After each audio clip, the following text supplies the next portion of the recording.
Hi, thank you for your question. So, at the beginning of my medical transition, which was about 7 years ago, I actually did change my gender to male legally. But then when I detransitioned, I changed it back to female and I made the decision to never change it back again. And here's why. Something that a lot of trans people in general don't think about, and I really think they should, is that when somebody is booked into like a jail, a prison, any facility, last time I looked, there were no laws or standards like, protecting us when it comes to like trans people being booked. Usually they determine it by like bottom surgery, like how they're gonna book you, where you're gonna go, like if you're pre-op, post-op, whatever, or you'll be segregated. But like I said last time I looked, there were zero legal protections, like indicating where trans people should go and where you might end up. And I know what a lot of people are thinking watching this, including other trans men. Well, I don't do anything to get in trouble, so I'll be fine. And that is honestly such a naive outlook, and I have a story that exemplifies like just how easy it is to get locked up. And it also illustrates why I will never change my legal gender back to male. Now, this subject is very controversial, and that's because I have a lot of cis men on here that'll say stuff like, if you want to be a man, then be a man all the way. But you have to understand, these are the same men who come on my videos and they comment on every aspect of me that makes them believe that I am truly a woman. They comment on my voice, they comment on how, like, I don't pass all the time as male, they comment on, how I haven't had bottom surgery, so I'm not a true male. So for them to insinuate that I should be thrown into a men's prison and do just Gucci, it's really redundant and it contradicts like everything they've said to me for years.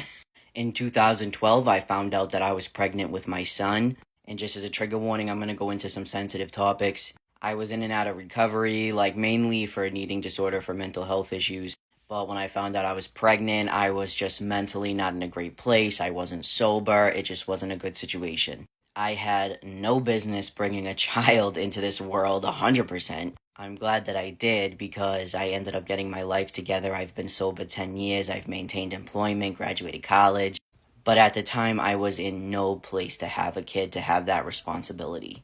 In 2014, my son's father pled guilty to assaulting me. As you can see, guilty plea, guilty. It was simple assault, so it was a Class A misdemeanor, and I went back to him.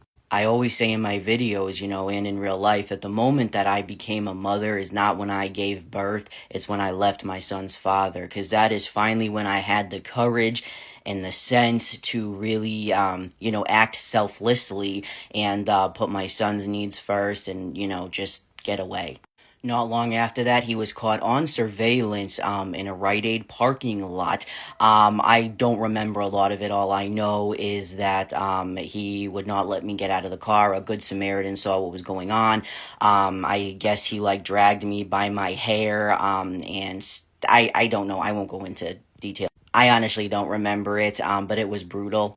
The cops were begging me to press charges. They're like, we have it on surveillance. This is attempted murder.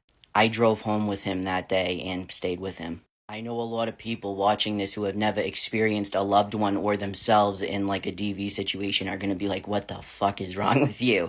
People don't understand the level of brainwashing and manipulation that goes into a DV situation. Like, it's not that easy. Leaving that situation was one of the smartest things I ever did, but also one of the hardest.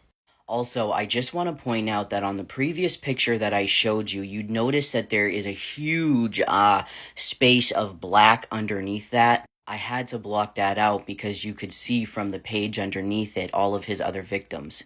By the time he died, he had 7 legal victims. And what I mean by legal victims is those are the only ones he was convicted of. 7. And most of them were very violent, brutal crimes.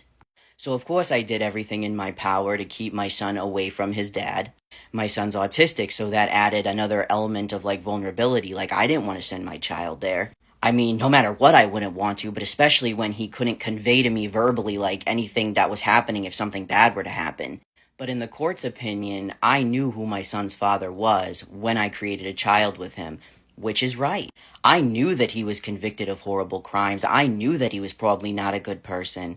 And out of my own convenience and to engage in my own disease, I still chose to have a child with him. And for that decision, that should be my karma, not my child's.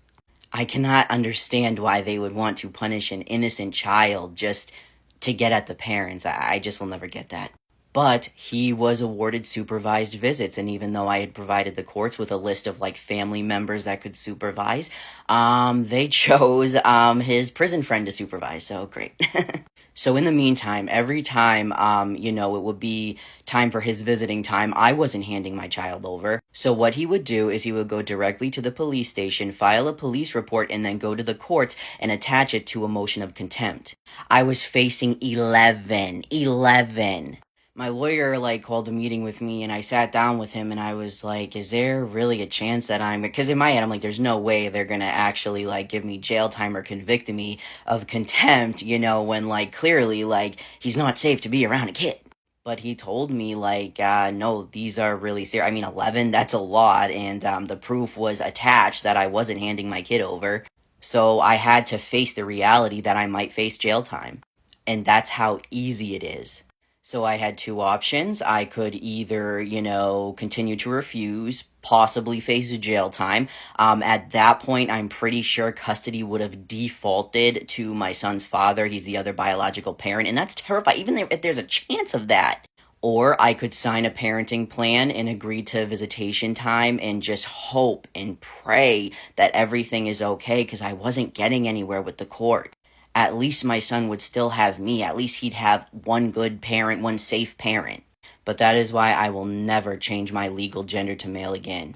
Because I know how easy it is to get wrapped up into the legal system. And obviously prison is not safe for anybody, but it's especially not safe for trans people. It especially wouldn't be safe if I went to a male prison. And like I said, a lot of men are gonna pull the whole, well, if you wanna be a man, be a real man. Well, if you view me as a real man, then treat me like one and respect me.